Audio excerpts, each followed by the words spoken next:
everybody, welcome back to our YouTube channel How Logical. In today's video, I'm gonna show you guys how to log into your Ameris bank account. For this guys, what you need to do is just open up any web browser, as I have already opened the Google Chrome, and bring up the search bar and type in Ameris bank login and hit the search. Make sure it takes you to the official link www.amerisbank.com. Just click on that link. It might take a while to loading, wait for it. Now guys, you'll be taken to the official website of Ameris. Now at the right side of your screen, you can see the login form over here. Either you can choose the personal or the business account. For now, I'm choosing the personal. And now guys, over here you just need to enter your username, which must be case sensitive, and click on sign in button. Further, you guys need to fulfill some steps more, then you'll be easily access your account.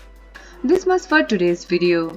If you guys find this video helpful, don't forget to give it a thumbs up and do not forget to subscribe our channel, and also hit the bell icon for the latest video, and drop a comment for reviews and more content like this. I'll see you guys again in our next video. Thank you for watching.